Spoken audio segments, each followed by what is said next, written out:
What we're going to talk about today is the challenge around when you decide to create content, saying what you want to say, and then saying what you feel like you have to say. Because there's often a fear around if you're saying what you truly want to say, one of the things that might happen is you might come off as immature or not well informed or what have you. Um, the challenge with this, it's actually pretty subjective, right? Because if we've seen that content is what draws in people to get a sense of who we are, it's actually in our better interest to share more of ourselves. And I don't necessarily mean sharing like the most vulnerable stories you ever have, that you have on hand, that you've ever experienced.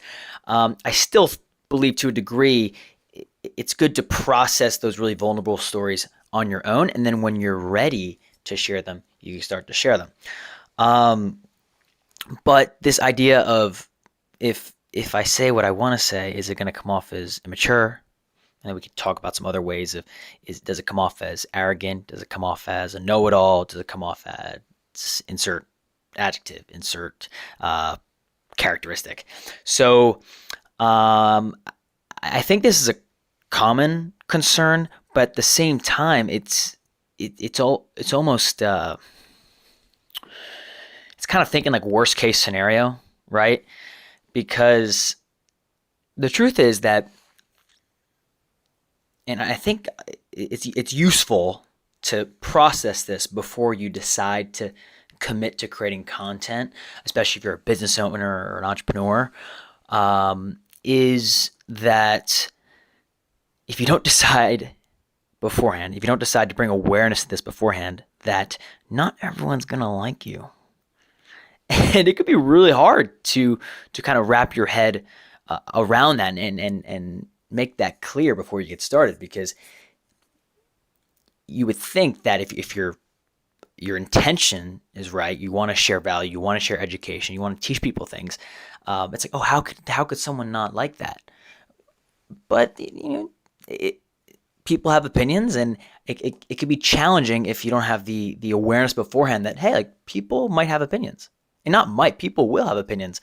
So this idea of, well, if I say what I want to say, if I teach about what I want to teach about, if I educate in the way I want to educate, what if it comes off as immature, arrogant, know it all? Um, you know what? It's you ultimately have to answer this for yourself, but when it comes to content, a lot more can be learned by talking through your content and actually releasing content than opposed to strictly and always thinking about it. So that's actually, in my opinion, the big nuance, the big difference between taking action in the business sense and then taking action in the content sense. Because taking action in the business sense, if you're talking about the next initiative you're going to do, the next system you're going to bring in, the next system you're going to create, the next process you're going to document, if you're just talking about all this stuff, it's not really doing it. You should let little action. But with content, the more you're talking, the more you're taking action on the content, because I've seen this happen too many times where there's so much thinking that goes involved to the content. But if you think, and you don't talk, i.e., do, it's really hard to start learning what your voice is, what you like to talk about, get a sense of what empowers you to do that next piece of content, not feeling like you're drained after you do one piece of content. It's like, oh man, I need a break. Try to find those topics that are ones that you could just keep talking about. And maybe for some of your first viewers, it'll be ad nauseum that you're talking about it. But the truth is, if you're in it for the long haul, a lot of these questions that seem really important about, like, oh, like, what if, all these what ifs that seem like, what if I'm perceived as immature if I talk about what I want to talk about, or if I teach or educate on what I want to talk about, or talk in a certain way, what if I'm perceived as immature?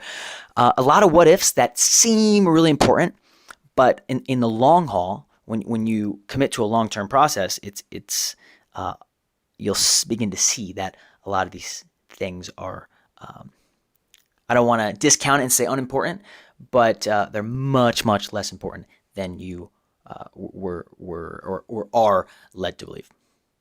My name is Randy Splain. I enjoyed doing this piece of content for you, and I will be talking with you in the next one.